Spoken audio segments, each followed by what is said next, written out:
ബീജിംഗിലെ Chinese സൈനിക തന്ത്രജ്ഞർക്ക് തങ്ങളുടെ രാജ്യത്തിന് സംഭവിച്ചേക്കാവുന്ന വിനാശകരമായ ചില പ്രത്യാഘാതങ്ങളെക്കുറിച്ച് പരസ്പരം ചർച്ച ചെയ്യാതെ ഇനി ഇന്ത്യക്കെതിരെ ആക്രമണാത്മക നീക്കങ്ങൾ ആസൂത്രണം ചെയ്യാൻ കഴിയില്ല.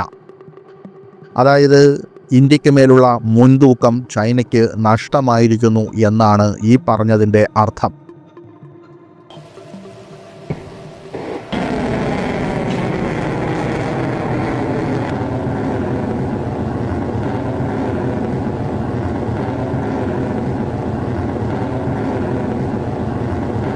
അൻപത് ടൺ ഭാരമുള്ള ആ ഭീമൻ അതിൻ്റെ ലോഞ്ച് പാഡിൽ നിന്ന് കിലോമീറ്ററുകളോളം കേൾക്കാവുന്ന കാതടപ്പിക്കുന്ന ഗർജനത്തോടെ ഉയർന്നു വരുമ്പോൾ ഇന്ത്യയുടെ തന്ത്രപരമായ ശക്തിയുടെ പൂർണ്ണമായ പരിവർത്തനമാണ് നാം കാണുന്നത്. അഗ്നി 5 വെറും ഒരു മിസൈൽ മാത്രമല്ല, ഇന്റർ കോണ്ടിനെൻ്റൽ ബാലിസ്റ്റിക് മിസൈലുകൾ അഥവാ ICBM ഉപയോഗിക്കുന്ന രാജ്യങ്ങളുടെ പ്രത്യേക ക്ലബിലേക്കുള്ള ഇന്ത്യയുടെ പ്രവേശനമാണിത്. നമ്മുടെ മാതൃരാജ്യത്തെ ഭീഷണിപ്പെടുത്തുന്നതിൻ്റെ അനന്തരഫലങ്ങളെക്കുറിച്ച് നമ്മുടെ ശത്രുക്കൾ എങ്ങനെ ചിന്തിക്കുന്നു എന്നതിനെ അഗ്നി 5 എന്ന ഇന്ത്യയുടെ ഈ അഭിമാന മിസൈൽ അടിസ്ഥാനപരമായി മാറ്റിമറിച്ചിരിക്കുകയാണ്. അതായത് ശത്രുക്കളുടെ ഇന്ത്യയെക്കുറിച്ചുള്ള കാഴ്ചപ്പാടിനെ തന്നെ മാറ്റിമറിച്ചിരിക്കുകയാണ് അഗ്നി 5. കാരണം സുരക്ഷിതമായ അകലത്തിൽ ഇരുന്നു കൊണ്ട് ഇന്ത്യയെ ആക്രമിക്കാമെന്നും ഇന്ത്യയുടെ ആയുധങ്ങൾ തങ്ങളെ തേടി എത്തില്ലെന്നും ചിന്തിക്കുന്ന ആ സാഹചര്യത്തെ അഗ്നി 5 അടിസ്ഥാനപരമായി തന്നെ മാറ്റിമറിച്ചിരിക്കുകയാണ് അവരുടെ ചിന്തകളെ. അഗ്നി 5 ഒരു ICBM ആകുന്നത് എങ്ങനെയാണ്? ഭൂഖണ്ഡാന്തര ബാലിസ്റ്റിക് മിസൈൽ എന്ന ICBM എന്ന പദം അത്ര നിസ്സാരമായി കാണേണ്ട ഒന്നല്ല. ഈ പദവി ലഭിക്കാൻ ഒരു മിസൈലിന് 5500 കിലോമീറ്ററിൽ കൂടുതൽ ദൂരപരിധി ഉണ്ടായിരിക്കണം. 5000 കിലോമീറ്റർ ദൂരപരിധിയുള്ള അഗ്നി 5 ഈ എലൈറ്റ് വിഭാഗത്തിൻ്റെ പരിധിയിലാണ് സ്ഥിതി ചെയ്യുന്നത്. ചില പ്രതിരോധ വിദഗ്ധർ ഇത് സാങ്കേതികമായി ഒരു ഇന്റർമീഡിയറ്റ് റേഞ്ച് ബാലിസ്റ്റിക് മിസൈൽ അഥവാ IRBM ആണെന്ന് വാദിക്കുന്നു. പക്ഷേ അതിൻ്റെ കഴിവുകൾ പൂർണ്ണമായും ICBM ക്ലാസ്സാണ്. ഈ 5000 കിലോമീറ്റർ ദൂരം യഥാർത്ഥത്തിൽ എന്താണ് അർത്ഥമാക്കുന്നത്? ഇന്ത്യയിലെ ഏത് വിക്ഷേപണ കേന്ദ്രത്തിൽ നിന്നും ഈ മിസൈലിന് ചൈനയുടെ ഹൃദയഭാഗത്തെത്തി ആഴത്തിൽ ആക്രമണം നടത്താനും ബെയ്ജിംഗ്, ഷാങ്ഹായ്, ഗാങ്ഷോ തുടങ്ങിയ പ്രധാന നഗരങ്ങളിൽ എത്തിച്ചേരാനും കൊടിയ നാശം വിതയ്ക്കാനും കഴിയും. കറാച്ചി മുതൽ ഇസ്ലാമാബാദ് വരെയുള്ള എല്ലാ പാകിസ്ഥാൻ നഗരങ്ങളും അഗ്നിയുടെ വിനാശകരമായ ആലിംഗനത്തിൻ്റെ പരിധിയിൽ തന്നെയാണ്. നമ്മുടെ ചരിത്രത്തിൽ ആദ്യമായി ഒരു ശത്രുപ്രദേശവും ഇപ്പോൾ നമ്മുടെ പരിധിക്ക് അപ്പുറമല്ല. അതുതന്നെയാണ് ചൈനയെ ഭയപ്പെടുത്തുന്നത്. ചൈന കരുതിയിരുന്നു തങ്ങളുടെ രാജ്യം വളരെ വിസ്തൃതമാണ്, അതുകൊണ്ട് തന്നെ ഇന്ത്യയിൽ നിന്ന് ഒരു ആയുധം തൊടുത്തുവിട്ടാൽ തങ്ങളുടെ രാജ്യത്തിൻ്റെ പല ഭാഗത്തും എത്തില്ല എന്ന്. ആ ചിന്താഗതിയെ, ആ ആത്മവിശ്വാസത്തെയാണ് അഗ്നി 5 ഇപ്പോൾ ചോദ്യം ചെയ്യുന്നത്. മാത്രമല്ല അഗ്നി 5-ന് 5000 കിലോമീറ്റർ ദൂരപരിധിയാണെന്ന് ഇന്ത്യ പറയുന്നെങ്കിലും ചൈനീസ്, പാകിസ്ഥാൻ പ്രതിരോധ വിദഗ്ധർ പറയുന്നത് അങ്ങനെയല്ല എന്നാണ്. അതിന് 8000 കിലോമീറ്ററുകളോളം ദൂരം സഞ്ചരിക്കാൻ സാധിക്കുമെന്നാണ് അവർ പറയുന്നത്. എന്നാൽ ചില അന്താരാഷ്ട്ര മിസൈൽ നിയമങ്ങളുമായി ബന്ധപ്പെട്ട് ഇന്ത്യ അതിൻ്റെ ദൂരം കുറച്ച് കാണിക്കുന്നു എന്നാണ് ചൈനയും പാകിസ്ഥാനും പറയുന്നത്. അതുകൊണ്ട് തന്നെ ആയിരിക്കാം അവരുടെ ഭയത്തിൻ്റെ അടിസ്ഥാനവും. തീർച്ചയായും അഗ്നി 5 ഒരു എഞ്ചിനീയറിംഗ് അത്ഭുതം തന്നെയാണ്. അഗ്നി 5-ന്റെ 3 ഘട്ട രൂപകൽപ്പന റോക്കറ്റ് എഞ്ചിനീയറിംഗിൻ്റെ ഒരു മാസ്റ്റർ പീസാണ്. ഓരോ ഇന്ത്യക്കാരനും അഭിമാനത്തോടെ അത് മനസ്സിലാക്കണം. ബഹിരാകാശത്തേക്ക് ഉയരുമ്പോൾ ഓരോ നിലകളായി ഘടിപ്പിച്ച 3 നില കെട്ടിടം പോലെ അതിനെ സങ്കല്പിക്കുക. ആദ്യഘട്ടം പവർ ഹൗസാണ്. ഏകദേശം 100 സെക്കൻഡ് കത്തുന്ന ഏറ്റവും വലിയ ഭാഗം 50,000 കിലോഗ്രാം ഭാരമുള്ള ഈ മിസൈൽ ഭീമനെ നിലത്ത് നിന്നുയർത്തി വലിയ വായുമർദ്ദമുള്ള താഴ്ന്ന അന്തരീക്ഷത്തിലൂടെ അതിനെ വേഗത്തിൽ നീക്കുന്നു. ഇന്ധനം തീർന്നു കഴിഞ്ഞാൽ ഈ ഘട്ടം വേർപെട്ട് താഴേക്ക് വീഴുന്നു. ഇത് മിസൈലിൻ്റെ ഭാരം ഗണ്യമായി കുറയ്ക്കുന്നു. രണ്ടാം ഘട്ടം പിന്നീട് ജ്വലിക്കുകയും അന്തരീക്ഷത്തിലൂടെ മിസൈൽ വളഞ്ഞ് സഞ്ചരിക്കുമ്പോൾ കൂടുതൽ വേഗത്തിൽ അതിനെ തള്ളുകയും ചെയ്യുന്നു. ഈ ഘട്ടം ഏകദേശം 90 സെക്കൻഡ് കത്തുകയും പിന്നീട് വിക്ഷേപണ സ്ഥലത്ത് നിന്ന് 100 കണക്കിന് കിലോമീറ്ററുകൾ അകലെ സമുദ്രത്തിലേക്ക് വീഴുകയും ചെയ്യുന്നു. ഒടുവിലാണ് മൂന്നാം ഘട്ടം, ഏറ്റവും ചെറുതും എന്നാൽ ഏറ്റവും നിർണായകവുമായ ഭാഗം. അന്തിമ മുന്നേറ്റത്തിനായി ഫയർ ചെയ്യുന്നു. ലക്ഷ്യത്തിലേക്കുള്ള കൃത്യമായ ബാലിസ്റ്റിക് പാതയിൽ വാർഹെഡ് സ്ഥാപിക്കുന്നു. ഈ 3 ഘട്ട പ്രക്രിയ അഗ്നി 5-ന് ഭൂഖണ്ഡാന്തര ദൂരം സഞ്ചരിക്കാൻ ആവശ്യമായ അതിശയകരമായ വേഗത കൈവരിക്കാൻ അനുവദിക്കുന്നു. അതായത് ശബ്ദത്തിൻ്റെ 24 മടങ്ങ് വേഗതയിൽ കൂടുതൽ. ഇവിടെയാണ് അഗ്നി 5 നമ്മുടെ ശത്രുക്കളെ ശരിക്കും ഭയപ്പെടുത്തുന്നത്. ആ ഭയപ്പെടുത്തുന്നതിനുള്ള മറ്റൊരു കാര്യമാണ് CEP, അതായത് സർക്കുലർ എറർ പ്രോബബിൾ. അതെന്താണ്? അതായത് വിക്ഷേപിക്കുന്ന മിസൈലുകളിൽ 50% മിസൈലുകളും ഏത് ദൂരത്തിൽ പതിക്കുമെന്ന് സൂചിപ്പിക്കുന്ന ഒരു കൃത്യതയുടെ അളവുകോലാണിത്. അതായത് അഗ്നി 5-ന്റെ 10 മുതൽ 20 മീറ്റർ CEP എന്നാൽ ഈ മിസൈലുകളിൽ പകുതിയും അവ ഉദ്ദേശിച്ച ലക്ഷ്യത്തിന് ചുറ്റും വെറും 10 മുതൽ 20 മീറ്റർ മാത്രം ചുറ്റളവിൽ പതിക്കുമെന്നാണ് അർത്ഥമാക്കുന്നത്. അതായത് ഇത് മനസ്സിലാക്കാൻ 5000 കിലോമീറ്റർ അകലെ നിന്ന് ഒരു ചെറിയ കെട്ടിടത്തിലേക്ക് ലക്ഷ്യമിടാൻ ശ്രമിക്കുന്നത് സങ്കല്പിക്കുക. അതായത് അത് ഡൽഹിയിൽ നിന്ന് വെടിയുതിർത്ത് ബെയ്ജിങ്ങിലെ ഒരു പ്രത്യേക വീടിനെ കൃത്യതയോടെ ആക്രമിക്കുന്നത് പോലെയാണ്. ഈ കൃത്യതയുടെ നിലവാരം അഗ്നി 5-നെ ഒരു സാധാരണ നശീകരണ ആയുധത്തിൽ നിന്ന് നിർദ്ദിഷ്ട സൈനിക ഇൻസ്റ്റലേഷനുകൾ, കമാൻഡ് ബങ്കറുകൾ അല്ലെങ്കിൽ ലീഡർഷിപ്പ് ഫെസിലിറ്റീസ് എന്നിവ നശിപ്പിക്കാൻ കഴിവുള്ള, അതും കൃത്യതയോടെ നശിപ്പിക്കാൻ കഴിവുള്ള ഒരു സർജിക്കൽ സ്ട്രൈക്ക് ഉപകരണമാക്കി മാറ്റുന്നു. ഇതിൻ്റെ വേറൊരു പ്രത്യേക സവിശേഷതയാണ് ബങ്കർ ബസ്റ്റർ ശേഷി.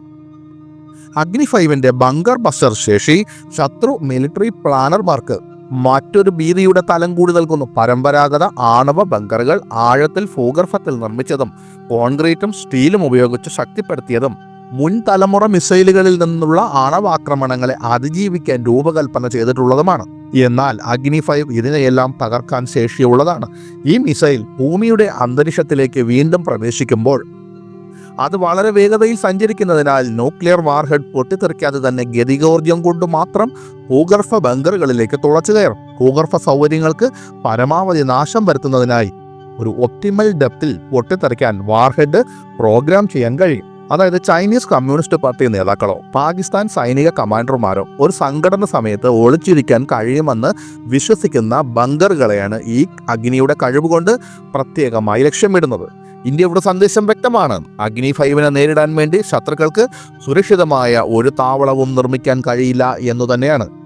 മാത്രമല്ല അഗ്നി 5-ന് 1360 കിലോഗ്രാം പേലോഡ് വഹിക്കാൻ കഴിയും. അതൊരു ചെറിയ കാറിന്റെ ഭാരത്തേക്കാൾ കൂടുതലാണ്. എന്നിരുന്നാലും ഈ പേലോഡ് ശേഷി വളരെ പ്രധാനമാണ്. കാരണം ഇതിനൊരു വലിയ തെർമോ ന്യൂക്ലിയർ വാർഹെഡിനെയോ ഒന്നിലധികം ചെറിയ വാർഹെഡുകളെയോ ഉൾക്കൊള്ളാൻ കഴിയും. അതായത് ഒന്നിലധികം ചെറിയ വാർഹെഡുകൾ എന്ന് പറയുന്നത് MIRV സാങ്കേതിക വിദ്യയാണ്. അതായത് multiple independently targetable re entry vehicles.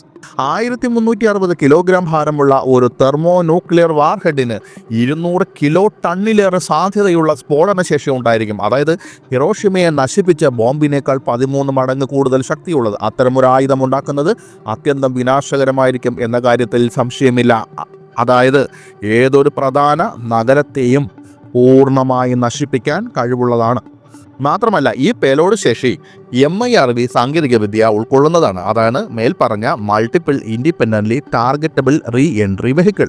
അതായത് MIRV സാങ്കേതിക വിദ്യ എന്നാൽ ഒരു ബാലിസ്റ്റിക് മിസൈലിന് വ്യത്യസ്ത ലക്ഷ്യങ്ങളെ ലക്ഷ്യം വെക്കാൻ കഴിയുന്ന ഒന്നിലധികം വാർഹെഡുകൾ വഹിക്കാനുള്ള ശേഷിയാണ്. അതായത് ഒരു മിസൈൽ തൊടുത്തു വിട്ടാൽ അത് ഒന്നിലധികം സ്ഥലങ്ങളെ ആക്രമിക്കാനുള്ള കഴിവ് ഉണ്ടായിരിക്കും ആ മിസൈലിന്. അതിനെയാണ് നമ്മൾ ഈ MIRV സാങ്കേതിക വിദ്യ എന്ന് പറയുന്നത്. ഇത്തരം സാങ്കേതിക വിദ്യയുള്ള മിസൈലുകൾ കൂടുതൽ ഫലപ്രദമാണ്. അതുമാത്രമല്ല മിസൈലിനെ പ്രതിരോധിക്കാൻ ശത്രുക്കൾക്ക് വളരെ പ്രയാസകരവുമായിരിക്കും. അതായത് ഇന്ത്യൻ മണ്ണിൽ നിന്ന് വിക്ഷേപിക്കുന്ന ഒരു അഗ്നി 5 അതിൻ്റെ വാർഹെഡുകൾ ബെയ്ജിംഗ്, ഷാങ്ഹായ്, ഗാങ്ഷു എന്നീ നഗരങ്ങളിൽ ഒരേ സമയം ആക്രമണം നടത്തുന്നത് നമ്മൾ സങ്കല്പിച്ചു നോക്കൂ.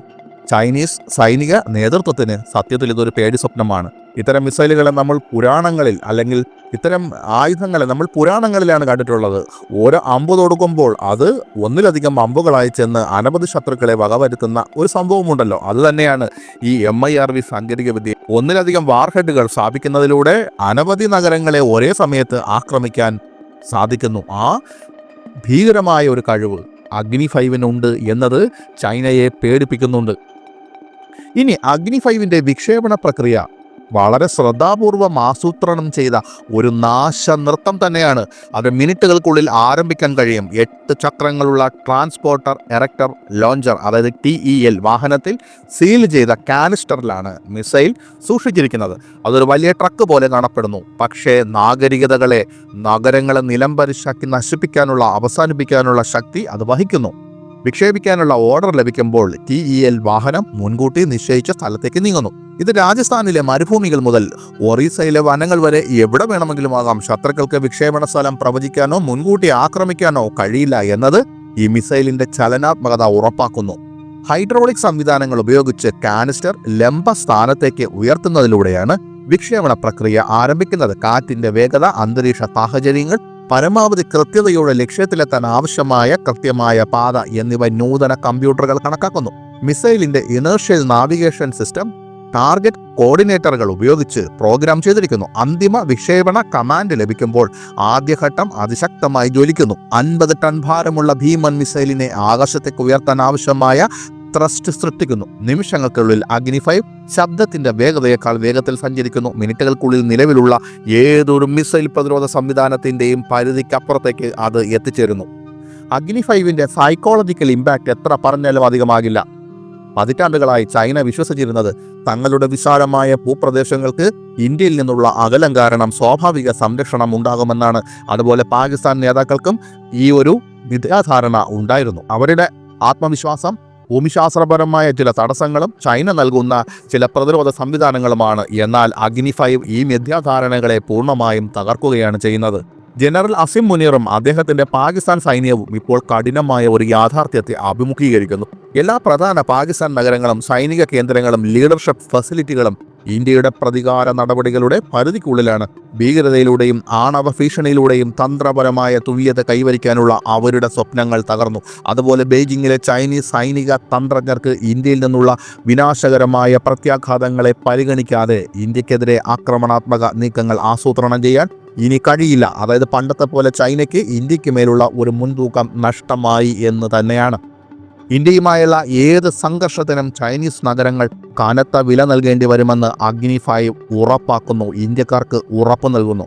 അഗ്നി 5 ശുദ്ധമായ തദ്ദേശീയ സാങ്കേതികവിദ്യയെ പ്രതിനിധീകരിക്കുന്നു എന്നതാണ് ഓരോ ഇന്ത്യക്കാരൻ്റെയും ഹൃദയം അഭിമാനത്താൽ നിറഞ്ഞു നിൽക്കാൻ കാരണം. വീണ്ടും അന്തരീക്ഷത്തിലേക്ക് പ്രവേശിക്കുമ്പോഴുള്ള കടുത്ത ചൂടിനെ ചെറുക്കാൻ കഴിയുന്ന നൂതന വസ്തുക്കൾ മുതൽ സങ്കീർണമായ link laser gyroscope navigation system വരെ എല്ലാ ഘടകങ്ങളും ഇന്ത്യൻ ശാസ്ത്രജ്ഞരും എഞ്ചിനീയർമാരുമാണ് രൂപകൽപ്പന ചെയ്ത് നിർമ്മിച്ചത്. പൂർണ്ണമായും DRDO വികസിപ്പിച്ചെടുത്ത മിസൈലിൻ്റെ ഖര ഇന്ധന പ്രൊപ്പൽഷൻ സിസ്റ്റം വിശ്വാസ്യതയും ലോങ് സ്റ്റോറേജ് ലൈഫും ഉറപ്പാക്കുന്നു. മണിക്കൂറുകൾ നീണ്ട തയ്യാറെടുപ്പ് ആവശ്യമുള്ള ദ്രാവക ഇന്ധന മിസൈലുകളിൽ നിന്ന് വ്യത്യസ്തമായി വിക്ഷേപിക്കാനുള്ള ഓർഡറുകൾ ലഭിച്ച് 15 മിനിറ്റിനുള്ളിൽ വിക്ഷേപിക്കാൻ കഴിയുന്ന അഗ്നി 5 ഇത് തികഞ്ഞ പ്രതികാര ആയുധമാക്കി മാറ്റുന്നു.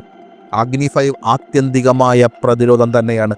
ഭീഷണികൾക്കോ ആക്രമണങ്ങൾക്കോ മുന്നിൽ ഇനി ഒരിക്കലും മുട്ടുമടക്കാത്ത ഒരു യഥാർത്ഥ ആഗോള ശക്തിയായി ഇന്ത്യയുടെ ഉദയത്തെ അഗ്നി 5 പ്രതിഫലിപ്പിക്കുന്നു. 5000 കിലോമീറ്ററിലേറെ ദൂരപരിധി, surgical precision, bunker busting capability, വമ്പിച്ച പേലോഡ് എന്നിവയാൽ ഏഷ്യയിൽ ഒരു പുതിയ തന്ത്രപരമായ യാഥാർത്ഥ്യമാണ് അഗ്നി 5 സൃഷ്ടിച്ചത്. ഇന്ത്യയെ ഭീഷണിപ്പെടുത്തിയാൽ അതിനർത്ഥം അവർ എവിടെ ഒളിച്ചാലും രക്ഷപ്പെടാൻ കഴിയാത്ത പ്രത്യാഘാതങ്ങൾ നേരിടുക എന്നതാണെന്ന് നമ്മുടെ ശത്രുക്കൾക്ക് ഇപ്പോഴറിയാം. ഇന്ത്യയുടെ പരമാധികാരം സംരക്ഷിക്കാനുള്ള ശക്തി ഇന്നവർ മനസ്സിലാക്കുന്നു. ഇന്ത്യക്കെതിരെ വരുന്ന ഏതൊരു ആക്രമണകാരിക്കും വലിയ വില നൽകേണ്ടി വരുമെന്ന ദൃഢനിശ്ചയം ഇന്ത്യക്ക് എപ്പോഴും ഉണ്ടായിരിക്കുമെന്ന വാഗ്ദാനം ഈ മിസൈൽ നൽകുന്നു. ഇന്ത്യയുടെ ആത്യന്തിക ആയുധമാണിത്. ലോകം ഇത് ശ്രദ്ധിക്കുന്നു. പലരും ഇതിനെ ഭയപ്പെടുന്നു. ഏഷ്യയിലെ അധികാര സന്തുലിതാവസ്ഥ മാറിയിരിക്കുന്നു. അത് ഇന്ത്യക്ക് അനുകൂല